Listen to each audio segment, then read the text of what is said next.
At the end of the day, man, like nutrition wise, it's very personal in terms of the things we need to work on that we may struggle with. Like let's say alcohol, for example. But the basics that we all need to practice are pretty much all the same for pretty much every goal, maybe in different amounts in certain seasons of life, but it's actually way more simple than we tend to think, and that social media and just mainstream media makes it look like, Yeah. Don't let yourself get too hung up on like the fear mongering online, where this one specific thing is going to kill you. Like, no, like you can have some processed foods. It's totally cool. But look at the big picture. If the big picture is like whole foods, you should be fine.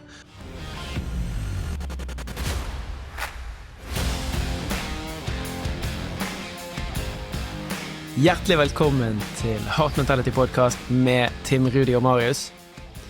This podcast is my debut on doing it in English. And today I have a very, very special guest.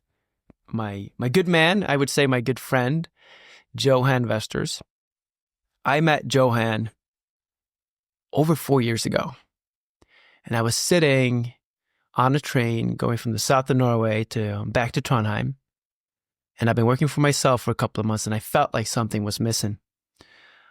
And in that, I got a text from a friend who also lived in Tromsø, who'd had some relationship with Johan, and he said, "Hey, if you need some nutrition help, this is the guy."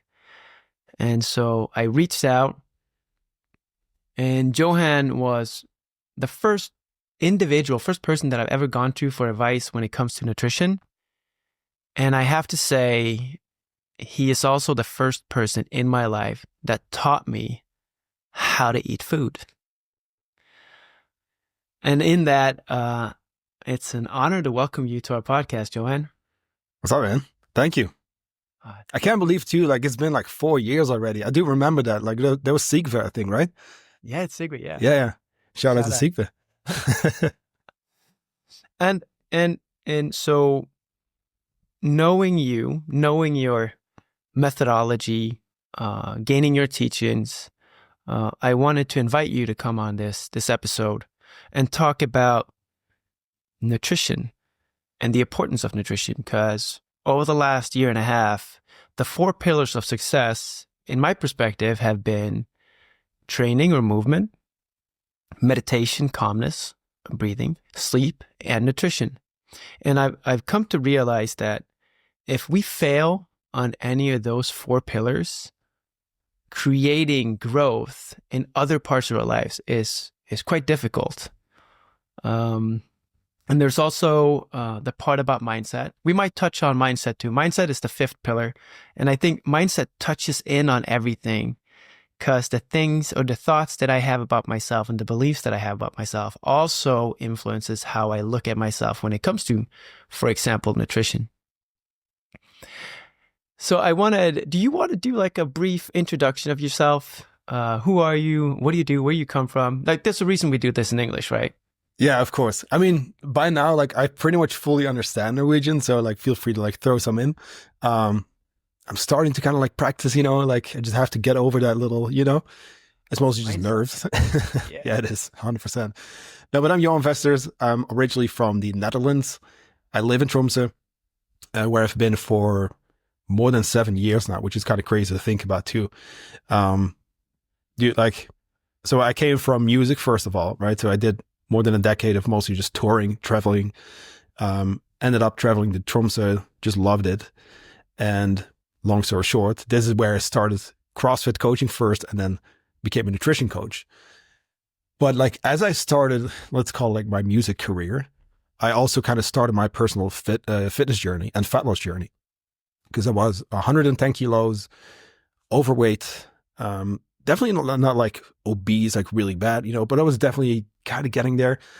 And I went through a lot of the stuff I help my people now with, you know what I mean? Because back then, this is like before like TikTok and Instagram and stuff, like back then it was like the forums and there were some blogs and documentaries. So I did those same things, you Google how to lose weight and then you find all these different conflicting things and misinformation, which I was just trying to figure it out. You know what I mean? Um, and then through a lot of trial and error, I eventually figured it out. Also mostly because of my CrossFit coach in the beginning. This was like 2013, 14. He really started to teach me the basics. And as I learned more and then eventually became a CrossFit coach, I'm like, people are still doing the same stuff, you know, there's still the same misconceptions, you know. Of course, I feel like these days it's a bit crazier maybe, because people understand content and, you know, the clickbaity stuff and how that attracts attention. Which, let's be fair, like those more extreme kind of things get more attention than the, hey, let's eat some more fruits and veggies. Let's sleep a bit more, right? Let's maybe slow down a bit more. But anyway, like, dude, I saw so many people make the same mistakes I made. And that's still the case now. And also at the gym. And I'm like, I got to do something about this. Like, I know how I did it. And I know how interested I am. And I know how much it did for me. Because it just, that whole journey, not just from losing the weight, but all the things I had to do to make that happen, it just changed my life, you know, for the better. And now being able to do that for the last 4+ years, it's literally the coolest shit, you know? It's like, I really love this stuff because sure, we talk about food and, you know, fat loss and sure, but like seeing people literally change, like identity wise and like happiness wise, and being able to now like be the example for their parents and finally lose the weight after sometimes decades of trying and now being healthy and happy, like that's literally the cool stuff, you know? So yeah, man, like I'm just grateful to be able to do this. You're tapped into your source. Like this is passion. 100%. Sharing your knowledge right now, this is what makes your life meaningful. Yeah. I love that. It's the best. And that's just the energy that we want in this podcast too. Like that vibe. Like we're here to serve. We're here to share. And I really like, you're touching in on something that has grown in me. And that's the fact that the way our world is built and the way we're supposed to use it is that we're supposed to tackle some issues. And when we tackle those issues, we learn something. And if we keep it by ourselves, it dies with us. But if you turn around and see who could benefit from this knowledge that I have, who could I actually help with the problems that I have solved, you're helping them solve their problems based on the expertise that you've gained through solving it for yourself. And then I've seen you have mentors across the sea that help you. Yeah, always. And so it all works out perfectly in this stairwell picture that we help each other up. And that's beautiful. And I also, it came to me when we were talking, what I enjoyed about our collaboration was that I really don't like polarized messages.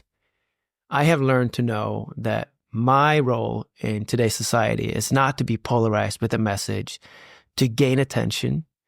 I'm more of a guy who wants to bridge the gap in understanding. You know, you see it's like, oh, only keto or only vegetarian.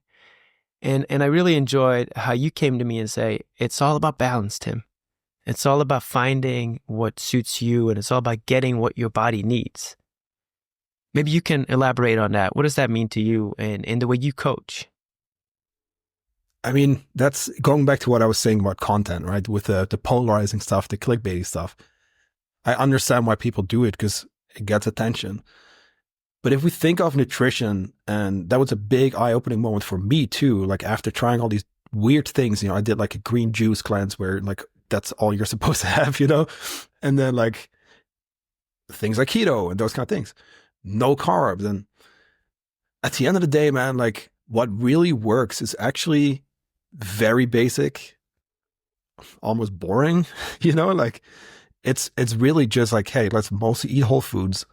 Let's make sure you get your fruits and veggies. Let's make sure we get some good proteins, you know, from probably mostly animal sources. But if you don't want to have it, cool. Like we can find some alternatives, you know. It's really, you know, like balance is also one of those words that could be a whole side rant. But like, I think if we look at, okay, all these extremes, right? Usually the answer is somewhere in the middle.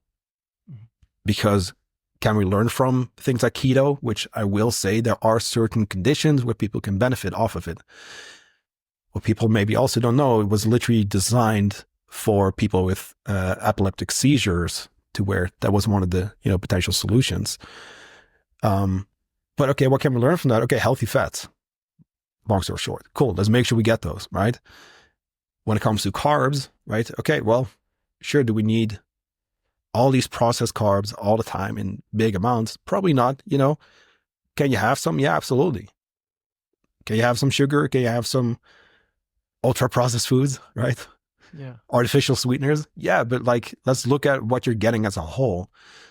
And you're very familiar with this too, but I really like that 80-20 principle, which really, on the food side of things, really just means like 80% of your calories come from whole or minimally processed foods, 20%, have whatever else you want. You should be fine there. Maybe when we're cutting, let's go with like 90-10 because we want to have more volume. But that same principle goes into everything. So when you say cutting, you're talking about cutting weight. Fat loss. Yeah, so fat loss. Yeah. Mm-hmm. Which is really just because we're lowering calories and I want you to have more volume, like food-wise, to make it more doable. You're going to get better results. And then we can go back to 80-20. But like, I like that principle for everything. And we even talked about this like before hitting record. It's like, you don't have to be like perfect all the time. Because that's all like all or nothing thinking, right? And that could be for your workouts, right? Hey, okay, cool. So maybe we miss a few. Not a big deal. If you got 80% of your workouts in, you should probably be fine, Same goes for hitting your steps and all those kind of things. I think there's definitely a time and place for more rigidity and more of a regimented approach. And I do believe that comes before flexibility and more freedom because we need to like relearn and rewire our habits, which takes time. But I do want to keep that always in mind, like that 80-20 principle, because it allows for failure, it allows for hiccups, and they're going to be there as well, right? And if anyone's listening and they're just about to get started with their journey, like I want you to know that you will fail, and that's okay, You absolutely will. You might be on a roll for months, and then you hit a spot where you're like, oh shit, okay, right? And that's okay. That's literally part of it. I'm totally just going on a rant right now, but like, I hope that answers your question. At the end of the day, man, like nutrition-wise, it's very personal in terms of the things we need to work on that we may struggle with, like let's say alcohol, for example. But the basics that we all need to practice are pretty much all the same for pretty much every goal, maybe in different amounts in certain seasons of life, But it's actually way more simple than we tend to think. And that social media and just mainstream media makes it look like, Yeah. What is the most common, I want to say, misconceptions about food, and if you want to put them together, are the most common pitfalls that you see that people that come to you have been going through or are in? That's a really good one. And I wrote a few down because I know I got this question coming up. Yeah. But let me, okay, it's really hard to say that number one, but I think one of the biggest things I see when people come to me, whether that's people trying to lose fat, just get better workouts in, build muscle, just improve health, right? Fat loss is a big one. Like, I don't always talk about fat loss, but that's like literally, 80% of people's goals, let's say, So it's a big topic. It will make you healthy if you're at a healthy body fat level. One of the biggest things I see people not do is spend multiple months in a row just eating enough, eating healthy, without even thinking about dieting, those kind of things, right? And I'm saying eating enough. I mean like eating the amount of calories that you need for your activity level, etc., body, right? Muscle mass, whatever. I think that's such a missing component because, and this is also, right, part of the industry, because you join a fat loss challenge, you join a fat loss program, whatever it is, you sign up for a program, boom. Okay, you want to lose weight? Here's your meal plan, right? Here's whatever. Does it work? Sure. But like, at what point are we actually nourishing your body for longer periods of time, right? That's called maintenance, right? Eating at your maintenance calorie range. That's the main thing I see people not do, just all across the board. Whether they want to lose fat or build muscle, right? I see a lot of people who want to perform well, build muscle, who are under eating. Yeah. We see a lot of people who are trying to lose fat and all they've been doing is try to cut calories. And then I'm the person who has to say like, hey, look, for the first month, we're not going to even think about dieting. Like, let's actually give you what your actual body needs right now. And let's look at your food intake, right? Because, and this goes for most people, but like, let's think about like the main habits I kind of see that are not yet in place for people. We usually see low protein, very few fruits and veggies, right? Or one of the two. Mostly, okay, so that 80-20 ratio, so we're not really there yet. So we're not mostly eating whole foods or minimally processed foods. There is no structure. One day you eat 3 times and then 6 times, and the weekend, let's even forget about that for now, And then we forget breakfast, and then, it's such a mess, to call it that we just first want to kind of put things in place where, hey, okay, let's bring you here where you're supposed to just feel good, Yeah. actually nourish and fuel your body, look at what's missing, work on those habits, which takes time, right?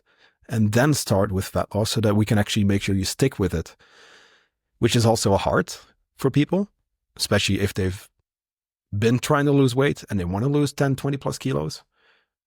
It's hard to then say, okay, we're not even going to do that for the first month. But every single time we do that properly, the results are better, right? And that's one of the, long story short, that's one of the main things I see all across the board. No matter what people's goals are, it's like, how long are you actually eating enough for multiple months in a row, healthy, yet flexible, right? So that you actually feel good, I have to underscore that. There's some things, and I don't want us to move too fast on, because you're hitting on some things that are key learnings for me too, and I just want to highlight them. Absolutely. First of all, when we started working, I think it was November, December, that was our first month. Yep. And I was so eager to get going that I told you like, hey, my diet is just shit. Let's just go to work. And you were like, no. I want to see what you eat. Yeah. And patience has been a really big keyword for me throughout my journey this last 3 years. And also that is what you employ in your communication is patience, being with that. And also, I did not understand how I was under eating.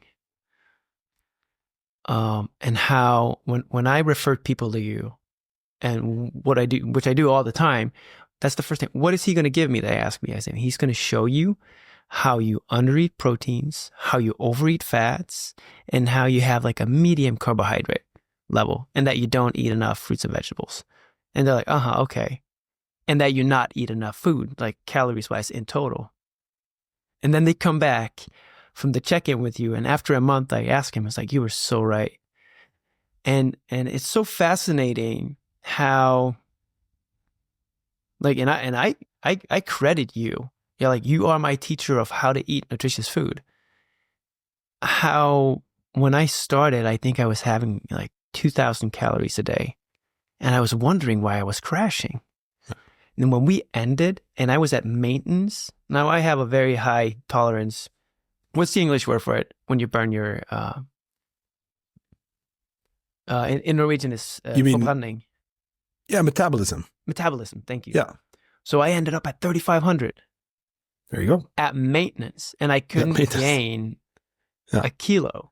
I remember that because you had a hard time gaining. Yeah. I don't gain. Yeah. Like and just the fact that, and I want to leave this with people. You said 80-20. Yeah. 80% whole foods, 80% fruits and vegetables. Get your good sources of proteins 80% of the time, and you're good. Like you will handle the stress. You will have the energy for that final meeting at the end of the day. You will have that extra energy for that workout. You will have the cognitive capacity, and all that you need is in that 80%. And I really enjoy how you give us some slack on the 20%. Like have a chocolate bar. No. If that's what you really need. Do you need a whole one? Or can you cut it in 2? I remember you told me that. For example, yeah. Right? Like what is your needs? What is your needs in those 20%? I think even there, like it's also the relationship to those things as well, because we tend to really do really well and then have those moments where we eat the whole bag of smågott, you know? Yeah. And do we need the whole bag? Probably not the best idea all the time, but like, doesn't mean you can't have some every now and then, even daily, you know? And if anything, because people tend to like sometimes overly focus on like clean eating, which I mean, whole foods are good for you. Absolutely. Right. And that's going to always be the priority. But especially now, and this is one of the notes, we can get into this more later, but like, especially now with like the fear mongering around ultra processed foods, it's not a big deal if it's a little bit. That's literally like the long story short. It's not a big deal if it's not too much. And like, if anything, for people eating enough, for you, for example, right? If you are trying to get your 3,500 calories just from whole foods, that's really hard. You're going to feel really full. It's very difficult. So even then, that 20% can help you. And not just that, now we create a relationship with food that allows you to sometimes have some fun stuff and feel okay with it and not feel guilty either. You know what I mean? Yeah. And of course, like I said too, like there needs to be some rigidity maybe sometimes, and we do have to make trade-offs to reach a certain goal. That's always going to be the case. But it doesn't mean that we have to be like fully, you know, like we can definitely be flexible and get great results and be very healthy. And I want to touch on this too, because you mentioned, right, going from 2,000 calories to 3,500. So we're talking calories here, but let's think about like calories. Those come from your macros, right? So protein, carbs, and fats. So we're not just talking about not getting the calories in. We're talking about not getting enough of the right macros in. Mm-hmm. We're also talking about not getting enough micronutrients in if we consistently undereat. Yep. Which plays into like all your bodily systems, things like liver, like thyroid, right? For your metabolism, super important. Like you need all those nutrients, whether it's macro, micro. And at the end of the day too, your brain burns so many calories too. We're not just talking about exercise, right? Like 70% of what you burn on a daily basis is literally just your body just doing its job at rest. 70%. 70, yeah. 70, yeah. Wow. So 15 is like general movement. So like walking, talking, moving with your hands, whatever, right? 10% is digestion, and then 5% is exercise. And that's on average, right? Do we burn more calories through doing more exercise? Of course. But on average, based on research, it's 5% exercise, 10% digestion, 15 just general movement, and then 70%, like that's your body literally just doing its job, right? So let's not forget that your body also actually needs those calories just to function like at a baseline level. And that's why I'm so big on just eating enough. Yeah. Wow. So key. Those numbers were new to me. Yeah. Okay. It's really eye-opening. I really enjoyed the fact that exercise only is 5%. I've heard that before, but it just turns to the fact that exercise and movement is important for activating your body and bodily functions and getting building muscle, everything, right? But when it comes to like the operating system, it's nutrition. Yeah. Like it's interesting if we do a mind exercise on this. All right, we have sleep, exercise, meditation, and nutrition. Like if you remove nutrition, you're out the window, right? Everything crashes. If you remove sleep, you're out the window. So those are actually the two most important ones that sleep is so huge, right? Like, because that'll play into everything, like your hunger, satiety hormones, your ability to lose fat and build muscle, self-control and willpower, like even just like impulse control and those kind of things, and your willingness to even like do this stuff. You know what I mean? So that's why, like, I'm a nutrition coach, right? But like sleep, like we're gonna talk about this stuff. You know, stress management. We got to talk about this because it simply wouldn't be right to just say, okay, let's only look at food, because we're missing so much. So I love those pillars because you're touching on like all the important things that we also focus on in our coaching too. It's like, sure, like you come to me for healthy food and those kind of things, but we absolutely need to talk about sleep. 100%. Such a big one. Love that. And I would just want to highlight also when you say macros. Yeah. This is proteins, carbohydrates, and fats. Yeah. And just to use my example, and the reason I'm slowing down is because it took me a while to understand. I had, I think on average, 90 to 100 grams of protein in the first starting months. And we ended up at 120 to 200. And I had about 150 grams of fat, and we took it down to 80. And I think I had around 100 to 150 of carbohydrates because I thought that was dangerous for me, and we ended up at 350. Yeah. And that's just to give an image of what is this? What are we actually talking about? It's like my protein sources needed to increase. And what I really enjoyed, maybe I'm jumping a bit here, but you did not give me a recipe list. You said, go to the store, figure shit out, grow your intelligence and your knowledge, and then deploy it. Yeah. And I think this is a very, very useful first step. It's also hard. It's super hard. It would be so much easier for me if you just gave me my meal plan. Would I enjoy a meal plan accompanying it? Absolutely. But I think now I can go and I can serve myself any food, and I have learned to calculate. Like I'll see that plate and I'll be within 10 to 15% of the amount of food that it is. Yeah. Dude, it's such a good point, because at the end of the day, right? So I'm also here to teach people how to do this without me. Yeah. Because I don't want, like, even if it's myself, right? I don't want people to depend on a meal plan or a coach as a person, etc. Right? At some point, I literally tell like every client is on our first call. It's like, hey, at some point, like, it's got to come down to you, your lifestyle behavior, and you doing the actual thing. So I also want to prep you for that, you know? And that's why that's such a valuable lesson. And is it easier for both the coach and the client to do a meal plan? 100%. Way easier. Mm. I'm not against it either. I just don't do it. We track macros, and there was some people who have a hard time learning how to track. We find some other solutions, right? We can go with the plate method, but like teaching you macronutrients. Okay, I need roughly this much, right? We have shopping lists and stuff to kind of guide you with that. Here's your food groups, and make sure to hit these. Once you learn how to put meals together yourself, you don't have to have a meal plan. And unfortunately, I get a lot of people, right, mostly Norwegians currently, who come to me for coaching after having done many other programs where it is a meal plan app, let's call it, and they have no idea what to do without it. And I think that's a big problem. Yeah. At least in my opinion, right?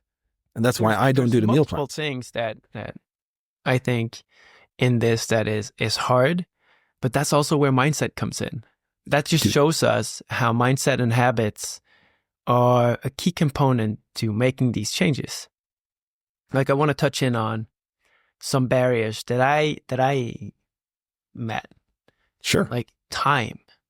Yeah. How many times did I tell you that I didn't have time, that I don't have time for planning? How I made excuses for myself not to properly set myself up. Almost every week. Like, and it's hard as a business owner. Like, I understand it as well. No, but that's just an excuse. I had plenty of time. At the end of the day, it is. If you were following me throughout the day, you would be like, hey, Timmy, you have time right now to prep your meal for tomorrow, to plan it. And I think that's something that I want to address, because I think nutrition, and I'm not at all 100% on this myself today, but we're working on it, is we tend to say we don't have time because we're so busy with our focus everywhere else, and we're stretched thin. Yeah. And this is, I'm struggling to find the right English words, but this is... You can say it in Norwegian. No, but it's fine. And I think because what we're doing is, the one thing that we need is food. It's like having a car and just running around screaming, I don't have time to fill gas. Dude, 100%. Right? Basically, that's what we're doing. Like, I have this car is my job. I need it for everything that I do. but I don't have time to fill it. Yeah. And yet we're indoctrinated in a system where it's supposed to be like fast forward, easy. Yeah. And this is actually, it's demanding. And if you want this change, I think the demand of it also gives you the benefit at the end. Because once you learn how to deploy this in your everyday, it's power. Yeah. Like I said earlier, there's always going to be some type of trade-off for that long-term benefit, right? We invest something now to eventually get that benefit. There's certain things that's going to be hard because that's that delayed gratification. And I don't think we're fully wired for that either. I think as humans, we're probably more wired for the immediate, like we want to see the result, But like, dude, because it's a big one. I have, most of my clients are busy parents, actually mostly female, busy moms. Of course, anywhere from their 20s into 40, 50, 60 plus, but like generally speaking, busy people, work and or school, kids running around. They're also trying to get to the gym, all these other things. So this is a big one, right? But do we actually not have time? Or do we need to look at your time blocks, your schedule? And do we need to look at opportunities to save time and effort? Because planning doesn't cost any time. It gives you time, right? In the moment, I literally had this conversation on last week because I'm doing a group program now. And during our Q&A, someone was like, hey, one of my weekly wins is realizing that now when I meal prep, I save myself so much time. And she was before this, right? So before that, she was stressing about having to put so much time into meal prepping on a Sunday. And that almost kind of got her to a point where she didn't want to do it, but she did it anyway. And then for the next 3 days, she was good. It's just a quick example, but it's like, yes. So what we're really talking about here, this whole thing, right? It's behavior change. If you look at like what we're actually doing, it's behavior change. Changing our habits, which is also hard work. But like planning, that's such a big one. So all these things too, right? So I created a 12-week course that all of my clients now go through. This is such a big component of that planning. And I keep bringing it back too. I'm like, the more we can plan ahead, and I'm not even saying like the exact meals with the exact macros every single day, but just a general idea, right? When you wake up on Monday morning, do you have any idea what's ahead, right? Work-wise, responsibility-wise, food-wise, do you know what you're going to eat for breakfast and lunch? If not, and you're always super busy, of course, we're going to go with quick options. Of course, we're going to skip breakfast because we, again, don't have time. But instead, let's look ahead. And I really like just a weekly touch point with myself. And of course, our clients do this with us as coaches. But it's like, let's catch up and plan ahead for a week. And if you are super busy, let's try to find somewhere where we can potentially save time, because planning allows you to save time. Meal prepping in the moment costs a little bit of time. But if that saves you like 5 meals you don't have to cook because it's already done, you're saving yourself time, right? If we don't want to spend time tracking our food too much, let's just pre-track it. Come up with a few meals to repeat, maybe rotate if you want more variety. Yeah. And put that in. Touches on the next thing that I want to talk to you about, because this is, I think there's a lot of stigma associated with it. And I just want to lift it up. You said tracking. And tracking to me means putting in everything that I put into my body into the collaboration app that you had. And one can use whichever. And by doing so, getting a picture of how much do I get of each micronutrient at every meal. Yeah. And then on the side to that comes weighing your food. Like both of those two things I experienced in our household. Both me and Kristen work with you simultaneously. Just weighing our food was a little bit stigmatized, and I remember I don't remember how this showed up, but it was about hiding the scale from the kids. Yep, and I just got a download. I was like, hold on. this is not a bad thing. This is actually me showing my kids, in order for me to function at 100% what I'm supposed to throughout the day, I need to know how I fuel myself. So as of right now, I don't know how to do it by eyesight. So I need to know, how much does 200 grams of chicken look like? How much does, and et cetera, and et cetera. Yeah. And it's not like, the stigma comes from constant thinking and talking about weight loss, and that as being a bad thing. Instead of, I just want us to reframe it. Like, okay, I'm waiting for fuel. And if you do wanna lose weight, it's because you want to take care of yourself. Yeah. More. You're talking about your future. You're investing in the body that you're supposed to have for the rest of your life. It's fine. What are you experiencing with that? Like, I'm sharing from my perspective. What does your average client think when it comes to tracking and using a scale to weigh up foods for each meal? It's, first of all, it's a learning curve. It's just how when you get a new TV with a different remote, you're like, oh shit, like how does this work? You know? Yeah. When you go from Android to Apple, you know, which I did in the past, huge difference. Dude, this keyboard here. So I used to have a different laptop with a European keyboard. Then I got this wireless Norwegian keyboard with a few symbols and letters in a different spot with 3 additional letters that I don't know. Dude, like that first week, man, like I was hitting question marks and like wrong letters, and it frustrated me. And I always use this example. It frustrated me like hell, but you know what? I kept using it, right? Kept using it, and now it's second nature, right? And it's just a silly example, but like anything new is going to feel uncomfortable. Also in the behavioral part, because you have to embody and you have to embody the new mindset and embody the new behavior. I am now an individual that take care of my nutrition. Yeah. An individual that do that actually uses a scale to know how much food I need for this meal. Yeah. And so it's just a tool, first of all, right? It's just a tool. And I think people are, and this even goes into like something I do see quite commonly, as people are trying to get into this behavior change journey, let's say fat loss, health, whatever you want to call it.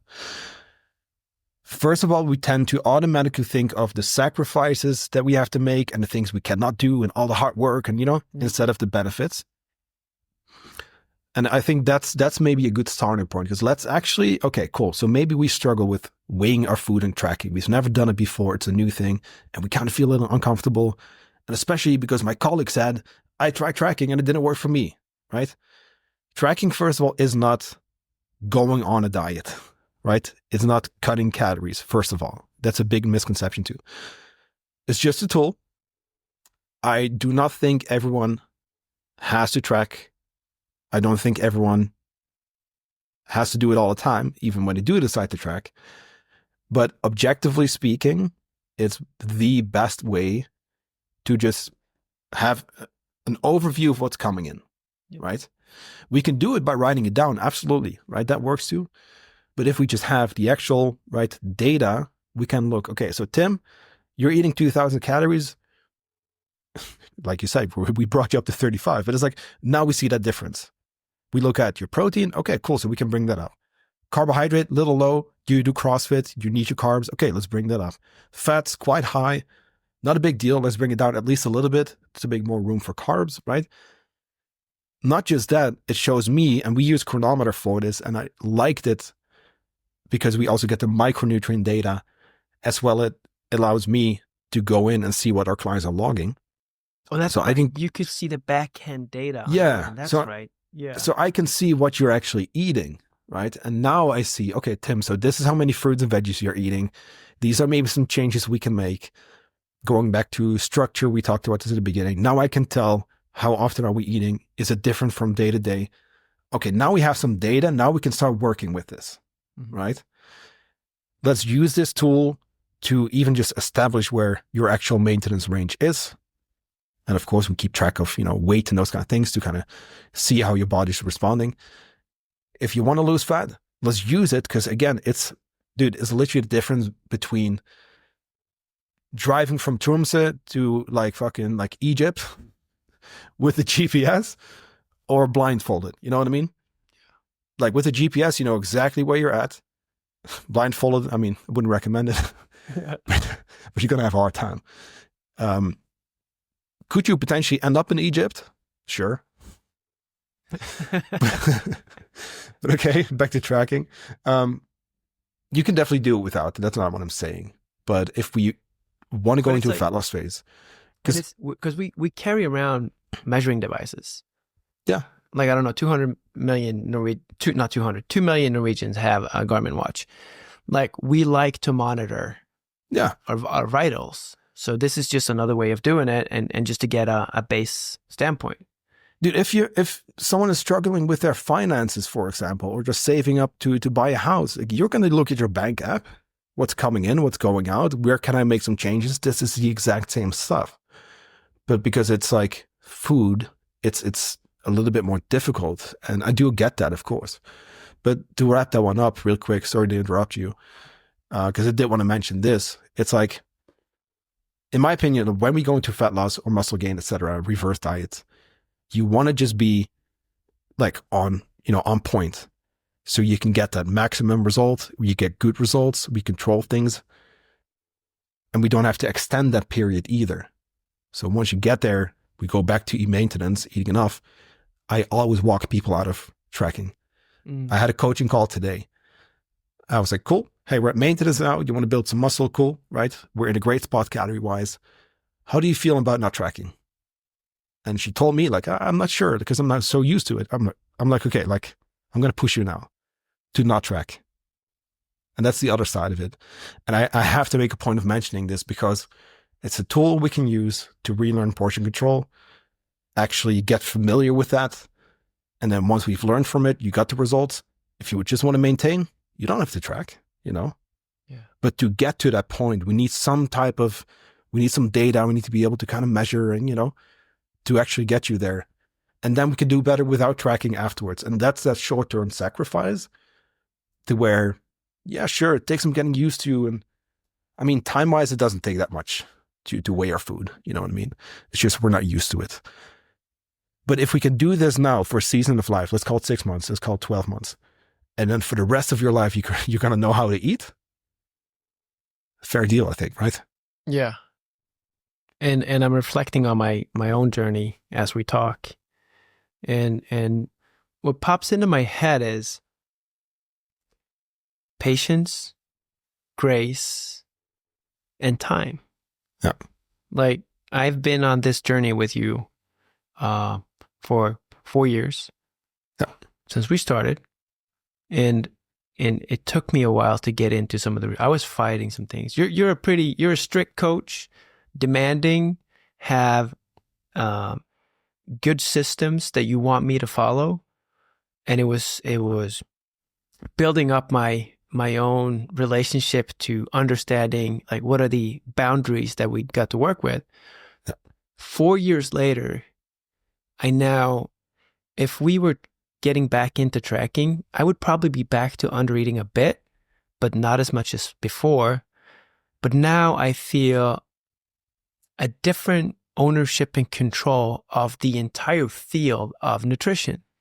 And that is 4 years down the road. Now, why do I want to mention this? There's a bunch of get rich, get fit, get strong schemes on the internet. And I just want to emphasize, like, real change takes time. Takes time 200%. Introducing yourself to a new concept, standing with it, to meeting the obstacles, getting over or around the obstacles, finding a new version of yourself, getting to know the new version of yourself, building up new obstacles. Like, it's a continuous growth process. We say that in Heart Mentality and in our Lead with Heart program. Like, I promise all our members, like, I'm here for life. This journey takes a life. And I think if we would put that into nutrition as well, like, it's not start in January and be where you want to be for the rest of your life in June. Like, start now and never stop. No. Take consistently healthier options. And I think that's one of the most important things that you taught me, is just understanding what is it that I fill my body with. When do I choose what? And if I'm in a time constraint, all right, what do I choose as the quick solutions? And like now, 5 years, I don't even remember what I did 5 years ago. Now I only know what I do now. So I just want to lift that up there. And sort of emphasize that. And there's, I want you to know as our listener, like, it's okay to have all the different wishes and needs and dreams about your own nutrition. My objective with this conversation was generally just to show you that nutrition is important. And all I want for you is to have enough of what you need. But if you want to cut, if you want to gain, that's also okay. Everything is okay. But just understanding some of the basic principles around nutrition. I think too. Thank you. I think too. So as for like behavior change and those kind of things, it can definitely take years to really, like be part of who you are. Changing your habits. I mean, there's research on this. The average is 66 days, but it's a range of 18 up to 254 days. Yeah. So I always tell people like, hey, I don't care how long it's supposed to take, like I care about within this time frame, how often do you actually do the thing? Because it takes time for your brain literally to make a new connection, for that habit to eventually solidify, But like that stuff takes time. And absolutely, it's definitely a lifetime endeavor. And we just talked about this too off air. Like you're going to go through seasons where life gets a little hard. And then maybe you're hit with a couple setbacks. But I do want people to understand too, like if you give yourself like, let's call it 6 to 12 months, right? Where you really dedicate, time and effort and energy into like learning this stuff. If you do that and you're also willing to learn from your mistakes and you're open to asking for help, you're open to get help and receive help and like work through things.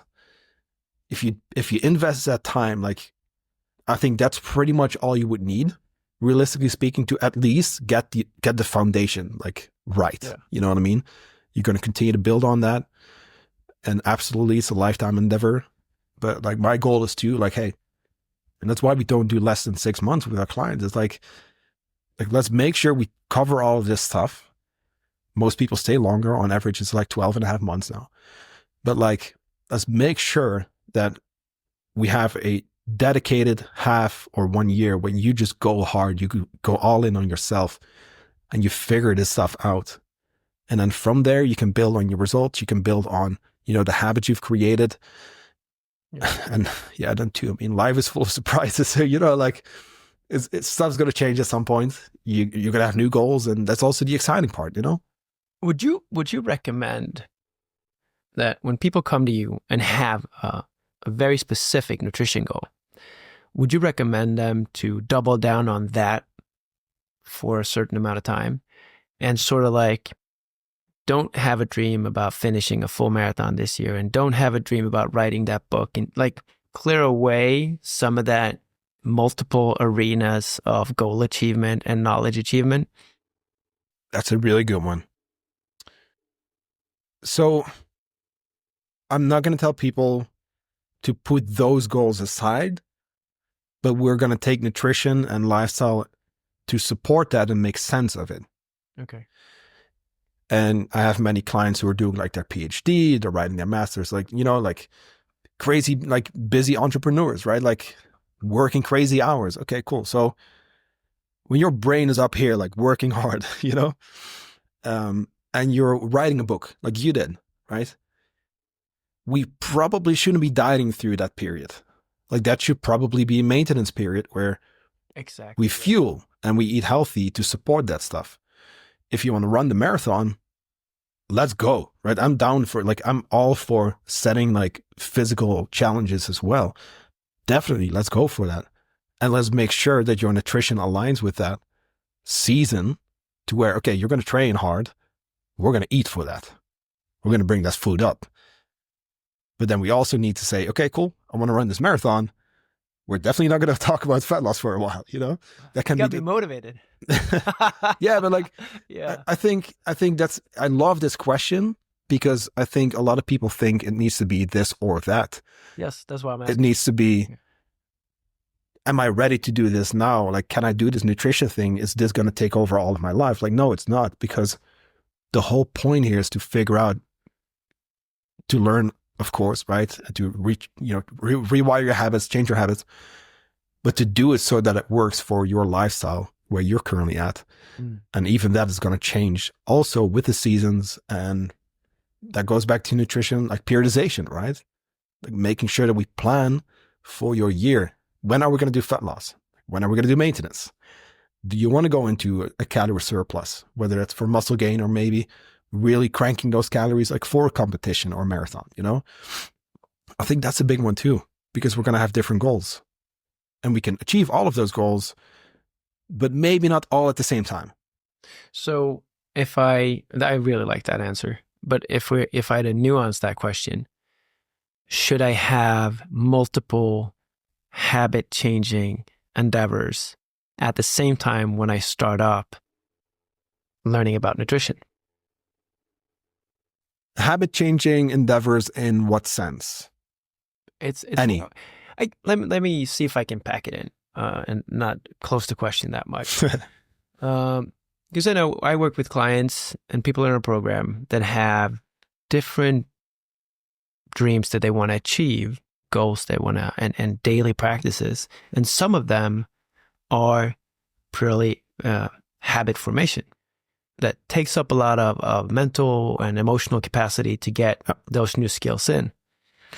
And I'm just considering, like, if you were to sit down and say, nutrition is going to be my focus, will that influence or take away your capacity to also do other stuff?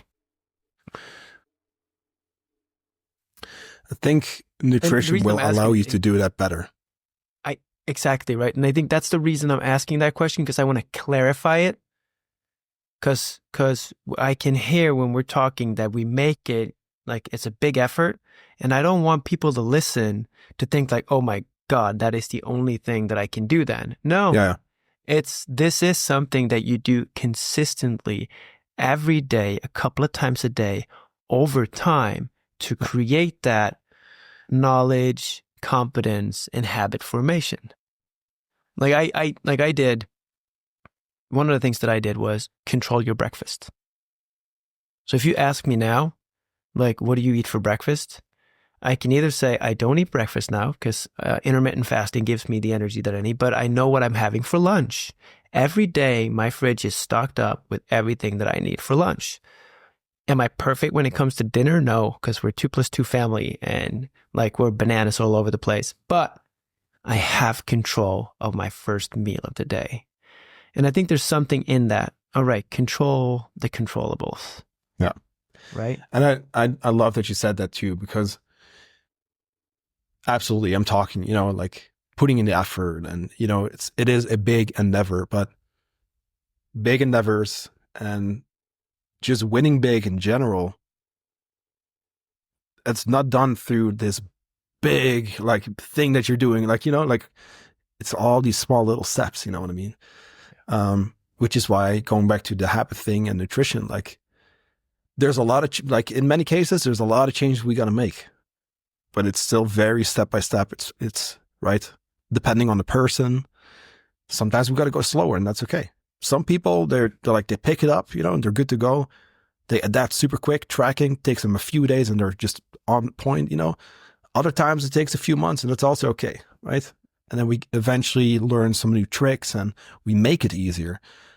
But it's gonna take time, which also means that during that longer period of time, we'll take the time to go slow enough, you know what I mean? Yeah. Which is individual, definitely.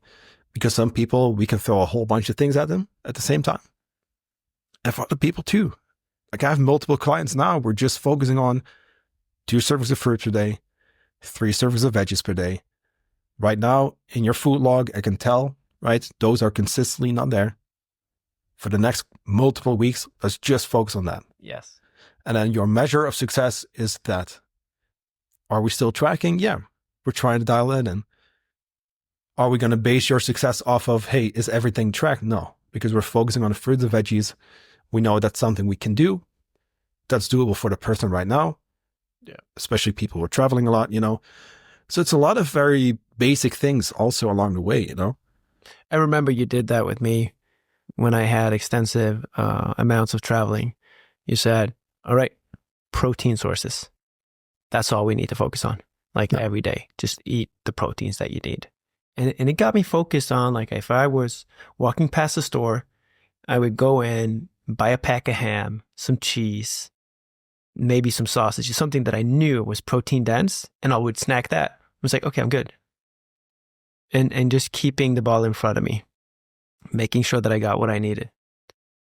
And you said something in there that I think, I don't know if you got frustrated with me. Like, now we don't have a client coach relationship, but I remember one time you actually were pretty, I want to say firm, not hard, but you asked me a question. It's like, hey, Tim, are you coachable? Yeah. And that hit me like a rock, because in my mind and in my heart, I was coachable and I wanted you to help me. But in my behaviors, I was showing up as a better knower and trying to bullshit my way out of it. And I think this is a very, it's a fine point to lift up. For like, sure.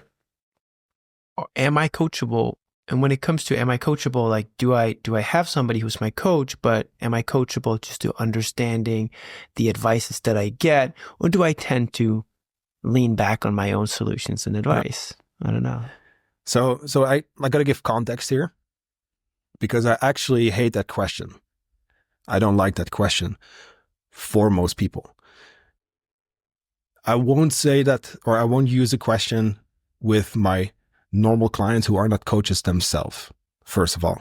Ooh, right? I did not know. Okay. That's a good context. Yeah. I've had multiple coaches, PTs, etc. as clients, and I am harder on them. 100%, definitely.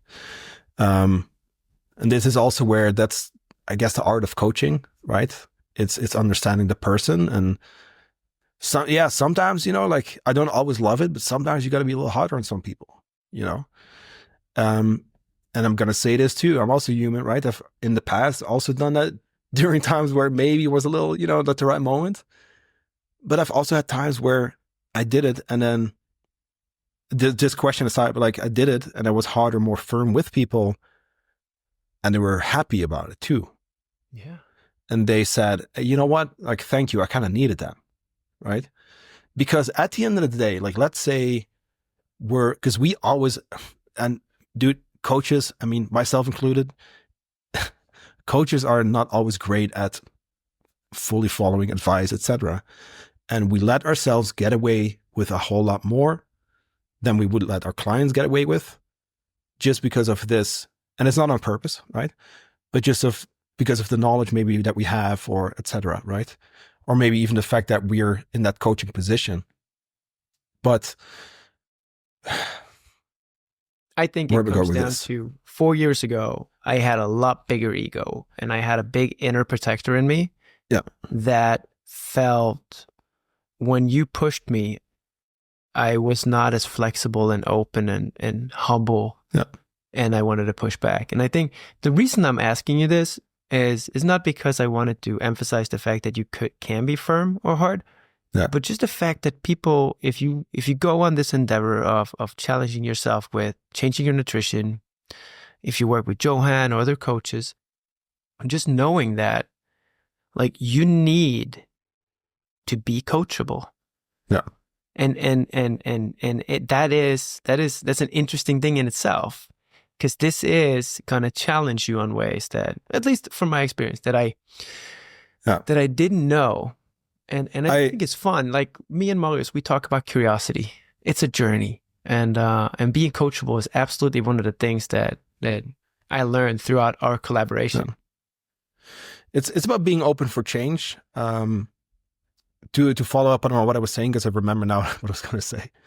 It's people in general, like, we tend to let ourselves get away with a little bit more, right? And in some way, when we are doing that, or at least in many cases, and we're being called out on it, it can be great, because either we don't realize, and then it's like, oh shit, that's right. Yeah. Or we kind of know we were doing this, but we kind of think we can get away with it. And now this person's like, hey, I actually see what you're doing. And then we can change it, right? I think I think we need to be confronted sometimes. I think there's definitely a time and place for tough love. It's something that I definitely don't always do either. You know what I mean? There's definitely cases where I have to do that more. And pretty much every time it's like, hey, you know what? Thank you. Like, I kind of needed that. But also, like I said, with coaches, I'm definitely harder with coaches in general. I will say that. That's good to hear. Yeah. I have to touch in on a subject that I know you absolutely hold deeply. And I want to talk about this in a nutrition perspective. I have been sober for close to 2.5 years. I did cut alcohol from my consumption 100%. And I also know that you have done the same. And I don't want to demonize alcohol. This is not my objective, but I want us to gain attention on, okay, in a nutrition perspective, like if you want your car to have the fuel, or your body to have the fuel in order to perform, how does alcohol hinder that? Like what are from your perspective? Yeah. I like this conversation a lot. I've had multiple people recently over the last half year, let's say. Maybe there's a trend going on, but like I've seen more and more people become open to this, to where, hey, you know, I've decided I want to drop my alcohol intake, or just cut it out completely, see how I feel. And I want to start with this. Every single person I've seen that do feels so much better, way better. This again, and this is even like a chapter in like the course that we do, you know, like at some point we're going to have to talk about alcohol and a little bit about caffeine and other things too, but like alcohol is a big one. And I always start with this. I'm like, hey, same thing. Like, I'm not here to demonize alcohol. I'm not going to tell you, you cannot drink, you should cut it out. But what I am here for is to challenge what we're currently doing and just to have an objective understanding of what certain things do to our body. And then we get to make a decision. Also understanding that there may be certain trade-offs if that's a lot, right? Versus not drinking or... So, I mean, I'll give you the long story short here. You know how you get calories from your macros? So carbs and protein are 4 calories per gram. Fats are 9 calories per gram. There's one more energy source, and that's alcohol. That's 7 calories per gram. It's just not included in that macro group because it's really just empty calories, let's call it. Objectively speaking, again, it's a toxin, right? A poison. Your body will put everything on hold to deal with this poison, to get it out the system. I always use this like car accident analogy, right? So a car crashes and like the police shows up and, you know, they're trying to clear the accident. And in the meantime, like the road's closed off and everything needs to wait, right? Fat loss, right? Muscle gain, hormones, digestion, like you name it, right? All the important things. Yeah, all the important things that we really want to get our results, right? All that stuff is being put on hold. So we can get rid of this poison. And then once that's cleared, okay, now it can pick up again. Does that have to do with amounts? Like that's a good question. 1 unit of beer or glass of wine, for how long does things get put on hold versus... I'm not sure about how long. Okay. I'm not sure about how long, but I mean, the more alcohol in the system, the more work it's going to be, right? So it will definitely impact things. It's also going to impact sleep quality. Even though we might fall asleep, sleep quality is definitely impacted. In the moment, it's going to potentially influence decision making, right? When it comes to foods or those kind of things. And, you know, and I think it's just important to understand. Now, we can, going back to 80-20, we can include some, be totally cool, drink every now and then. If it's not like a crazy amount, like we can definitely account for it. And if you still want to control your calories, then we're just going to drop your carbs or fats or a bit of both maybe. And you should be pretty good. You know what I mean? And I'm going to go against this too and say, that I think for a lot of people, it's maybe even a nice idea to have some every now and then. If this is something for you personally that you truly value, and you want to have that glass of wine with your wife, right? And you want to sit together on the couch and you enjoy that. It really comes down to moderation. It comes down to understanding the effects. And I mean, many people do like dry January. I think it's a really nice thing to even just try and see how you feel. You know what I mean? For me personally, and this was way back, so 2012, I stopped drinking, which was really just, it wasn't a big change either. It just got less over time. Because at the time I started playing more with my old band. I was the only one with a license. I was always driving. So the more we played, the less I was drinking. And then I quit smoking too, because I used to smoke a lot of cigarettes. And I was like, you know what? Like if I quit smoking, I'll just quit drinking too, see how I feel. And I feel better with it, without it. So, and that's been literally like, what is it? Like 13 years now almost, you know? I don't need it either, you know? I go out sometimes, my friends get drunk. Like, I don't need it. It's cool. It's entertaining too to see people, you know, like people get shit-faced. But I think that's a good conversation to have, whether that's with a coach or with ourselves. You know what I mean? It's just understanding there's an effect. I didn't have that conversation. I remember, and I don't want to stay in this too long, but I just want to share that when we started working, I was using alcohol to dial down my stress levels. And that was my medicine for calming my body. And I was hiding it from you in the sheets. And I saw it and I knew it and I didn't. And I think what I want us just to touch on this is just raise the awareness of what it actually is. When you take away the social acceptance, when you take away the comfort that it gives, like it is actually 7 grams of carbs. 7 calories per gram. 7 calories per gram. Yeah. And it is poison. Your kidneys needs to work. The rest gets put on stop. And it has like health risks and benefits not to do it. And this is something that I want to say that we don't talk enough about. Dude, you and I 100%. don't talk enough about. The thing, I quit drinking 2.5 years ago, but I continue to quit drink every day. It's a choice that I make. And the reason for that does not get touched on enough. I feel more vibrant. I feel more alive. I have more energy. I feel more love. Like I sleep better. I don't even have to work out as much. Like it's easier to do cognitive functions.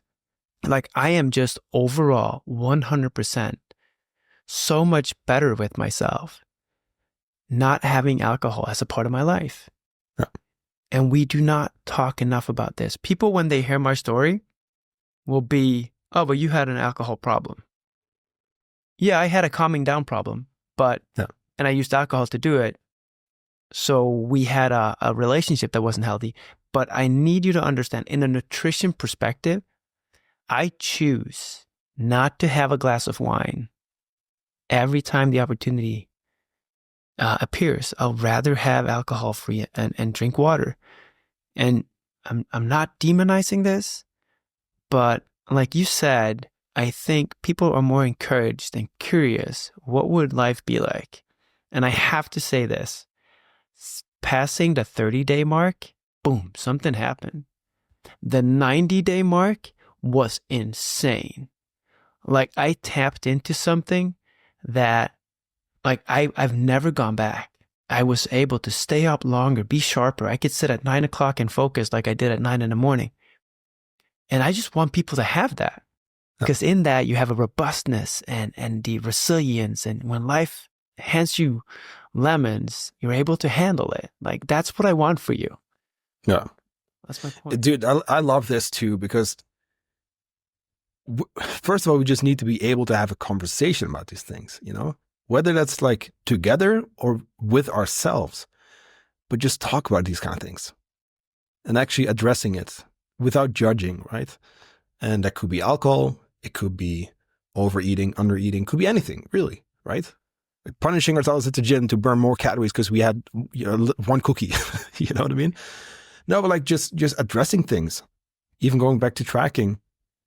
Okay, let's not put it up on this big pedestal or this big scary thing. Let's just have a talk about it, right? And see what we can do. And I think that's so huge. It's going back to the being coachable thing. Like, let's reframe that and just call that being open for change and input from other parties or things, etc. Oh, being open to information, and then just giving something a shot, right? Yeah. And that's what I want people to do as well. It's like, hey, try 30 days without alcohol. If you feel good, try 60, try 90, you know, like, don't. And did you experience this? Like, because I can imagine it was a big step for you in particular. Did you have any thoughts, if you don't mind me ask, or maybe doubts, you know, around social settings, what people would think, or was that not really the case for you? I had an interesting experience because my relationship with alcohol significantly changed once I understood how big the impact was. So during that summer, I dialed it down. I think I had like 5 or 6 units for the entire summer, which was profound. Like, to be honest, like while being on vacation in Spain, you'll have a beer at lunch and 2 at dinner and a glass of wine at night. Now I had like 5 for the entire amount. But when I decided to quit, some of my best friends said, I'll miss being drunk with you because that's when we have our good moments. I'm fortunate enough that when I believe something, like 100% down in my core, I don't give a shit what people say. So I would just walk into, we went to a wedding, was okay. I had to isolate myself from certain situations for a time and then reframe myself to reintegrate myself. Like, people don't invite me to go out for beers anymore. So I had to re-invite myself. It's like, I'll have non-alcoholic. I'll drive. I'll pick you guys up. But that's a part of that change. And what I see is that there's nothing lacking in my life. But I had to learn how to have fun without it. I had to learn how to calm down without it, which is why like meditation and breathing has become a part of my daily work, because I have to find the dials within me. And then I actually had to do, this is a funny story, an ecstatic dance class. So the reason when we're out in clubbing or the restaurants where it was dancing, I was so attentive of what everybody else might have think of me that I had to have a certain amount of units before I wanted to dance. And then I realized what it means to live in your head, where the ego takes over and where it's all guilt and blame and shame and everything, judgment, and moved down to my heart. And I was a part of an ecstatic dance class where you fully have to let yourself go and just let your body go. And that was one of the key moments when it's sort of like, bro,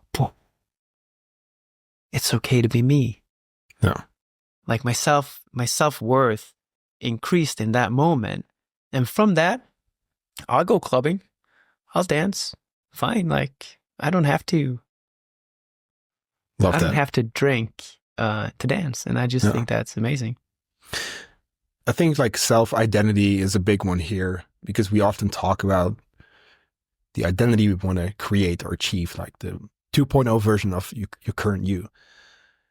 I think sometimes we need to look at our current identity also and maybe realize certain things like alcohol. Hey, like, if this is so important to me, like, is this maybe part of what I think is my current identity, right? Do I see myself being like the fun girl who, always goes out, with the bottle of wine with the girls? Like, this is a real conversation I have with many people, right? Because a lot of times people want to get on this health journey. If you go out every week, and you get blasted every Friday and Saturday, okay, we have to talk about this stuff, because like, you're not going to reach your goals that way, right? If it's all the time. If it's every now and then, a couple glasses, not a big deal. And that's where I want to give thanks to Torkel Færre for creating the book Pulskuren, where he popularized body battery. Yeah. I think his work is a part of this movement of understanding the 4 pillars of success. And he's my finalizing guest when we're going to talk about this. Love that. At the end of the month. And this is what's happening around me. People will have an increased understanding in how the things we put in ourselves influence the way our body battery charges. And if we eat late, the body needs to consume it before it can go to rest. If we have a couple of glasses of wine, our pulse is beating a lot higher before we get into rest state. And I think all of this just adds up to an understanding of, okay, and this is the thing where I'm getting at. When we get control and an understanding and a relationship to how everything we consume and put in our body, how it works, it becomes easier to take deliberate choices. It could be a deliberate choice to eat food that is on the 20% fine, but it's deliberate. It's my decision. It's a part of my whole plan. I love that. Yeah, I mean, with alcohol too, man. Like I've never had anyone feel worse, from making that change. It's like literally what you said: better energy, better, performance, whether that's at the gym, at work, in bed. Like people all across the board, they feel 10 times better. So all I'm gonna tell people to do is, hey, right, give it a shot, see how you feel. And if then you make a decision, and I'm thinking of one specific client, if you then make a decision to have a couple beers every now and then, cool. Going back to what you said with the 20%, I can then make a choice of, hey, I barely drink. Let me have a couple beers. Not a big deal. That's where you want to be. You know what I mean? Like that's the shit. Like when you can achieve that with nutrition, like it's the best shit, like it's so good. Such a big change. Yeah. 100%. And that grace towards your clients, I think that's also something that, for me, it's grown over time. Understanding that everybody needs to make their own decisions in their own time. Everybody needs to change in their own time. Like your change will come when the time is right. And I think that is something that's been a great insight for me over the past couple of years. Yeah. Where I want people to understand what I'm understanding, and I want people to see what I'm seeing and change. And now I understand that, my journey is not your journey. Yeah. You will do what's right for you when it's right for you. And that's a big one too, because, and I do, so I'm big on like taking action and, hey, okay, when we make that decision, I mean, that could be a whole podcast, like making decisions, right? That's a super skill to have. Saying, hey, this is my decision. This is what I will do. This is what I will not do, whatever. But okay. Like, I'm big on, okay, when we say we're going to do something, we make the decision to take action. Like, let's take action. Let's figure it out. Let's learn along the way and, make it work. But there are different stages of change. And this goes back to like psychology and like behavior change. Like, not everyone is actually there yet, right? Mm-hmm. So there's different stages to where there's different levels of like how ready we are for change, to where in the beginning we might literally not even see the fact that we need to change. And then as we maybe open up to it, we might feel like, okay, like I should probably change this. We might start to look at some options, but we're still trying to weigh out the pros and cons. And then the cons are usually bigger and more important than the pros. Yeah. And then at some point we kind of see, hey, you know what? Okay, so like now we start to realize the benefits are actually bigger than the things I might have to sacrifice or change. And then eventually we get to a point where we take action, and then it's all like later down the road, it's all about maintaining as well that behavior change. But like even just understanding that, I think is big too, because also on social media, it's a lot about, you just need discipline. You just need to do it. And there's a time and place for that. You know what I mean? But like, that's not the case for everyone. You know what I mean? And I do believe that. Go ahead. Yeah, we actually made an episode on that that's coming out pretty soon about the balance between rules and discipline. Yeah. And flexibility and intuition. It's really, really interesting. Yeah. All right, my man, I want to have respect for your time. I'm humble to have you here on our podcast. Really appreciate the conversation. You have given us so much added value. It was fun to do it in English. I've had some scares about doing podcasts in English. I don't know, because the language that you are in dictates what you should do communication wise. But if I lived in Spain, I would use English. So this was a good exercise for me if we want to branch out and do some English content. For sure. Is there anything that we haven't touched on that you feel like this is what I want to give away as a part of the 4 pillars? Let's give people something to kind of take away and potentially put into action if they want to, right? Mm-hmm. Just a quick list. I'm just going to go top of my head. Just go through this list and think, am I doing this currently? Yes or no? If not, cool, let's look into it, right?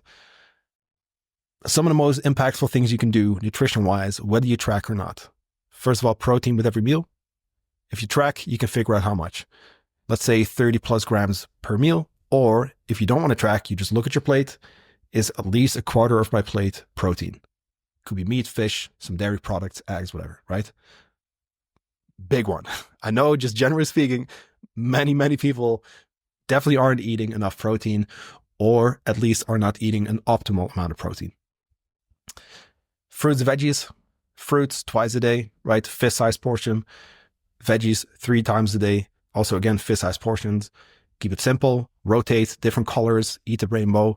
That's going to be good for your fiber, micronutrients, gut health too, because you want to have that diversity. Okay, let me think. 80-20, right?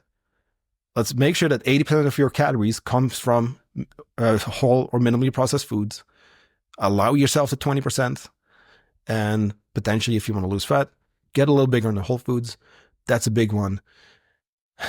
Don't let yourself get too hung up on like the fear mongering online, where this one specific thing is going to kill you. Like, no, like you can have some processed foods. It's totally cool. But look at the big picture. Like, if the big picture is like whole foods, you should be fine. I'm thinking hydration, probably for most people, 2.5, 3 liters of water per day. And then all the other basics, like, get your sleep in. It's hard, but ideally 7 to 8 hours plus, I'm not always getting that either. I'm working on it. I've had a hard time falling asleep. So for me, in this current season of life, like that's one of the main things I'm working on. But sleep is a big one. Get your steps in. For general health, 8,000 is plenty. 10,000, not necessarily better. You're just burning more calories so you can eat more, right? Yeah. So 10K can be great in the fat loss phase. Training, right? Lift your weights. That's a big one. But train to get better physically, right? Do some cardio to build your heart engine, right? Don't do it to like burn calories or those kind of things. Like, think about it like you're doing this to improve, to challenge yourself, to build muscle and get better. And I think with that, I mean, honestly, like if you do that for the most part, right? Like, again, 80% of the time, if you do that 80% of the time, like you're doing so much right already, right? So if there's any of those basics that we're not doing, just start there and you're going to see progress potentially. As long as you're not like under eating, for example, or, like. I love that list. Yeah. Eat whole foods, normal meals, and be flexible sometimes and continue to just learn. Try to always like learn something, like 1% better every day, every week, whatever it is. But like start there and then you can build it out from there, Yes. This conversation got me super motivated about going back to getting control of my nutrition. Nice. I might sign back up to do some coaching with you. I see. Me and Marius decided to run an ultra marathon in June. Sick. It's a little bit stretch goal for me. I haven't been running that much lately, but I think I can get it to shape. But I think I might want to work with nutrition to support that goal. And I see now this might be a right time to dive into it. There you go. Good opportunity. I know. And just sharing this conversation with you, it helps to touch in on the subjects. It helps to talk about it. Hopefully for you as a listener, it was useful to listen to it. Hope you got some motivation, to be something to be curious about. Take what resonates with you. and leave out all the rest. Johan, do you still take on one-on-one clients? Yeah. Where So we can mostly they find you? So if some of them were listening and thinking, hey, I want Timmy's coach on nutrition, where can they find you? Yeah, dude. So probably the best place to reach out to me would be on Instagram. And we can link this in the show notes. It's Johan Vesters _OCS. That's where I'm most active. We have our website as well. So that's odysseycoachingsystems.co. So that's CO, not com. Mm-hmm. Still trying to get that one, but it was taken. But anyway, so .co. We've got a bunch of blogs there. You know, I have a podcast as well, which is called Talking Nutrition. And that being said, I actually want to ask you to join for a conversation around alcohol and stuff. I love that conversation. So I want to share that with people. But those will be the main channels. If people want to reach out for coaching, you can either just shoot me a message on Instagram, or if you go to our website, there's going to be an application form. Either way, we always do a call just to talk about your goals, because that's one of the main things, man. Like, I just also want to make sure that we're a good fit to coach together. I want to know, can I help you with this, right? I think, right, it takes the right person as well to really start this journey. So I always want to offer people a free call, no strings attached. And yeah, dude, like, it's mostly one-on-one coaching. We do have a group coaching program, which is currently in week 3.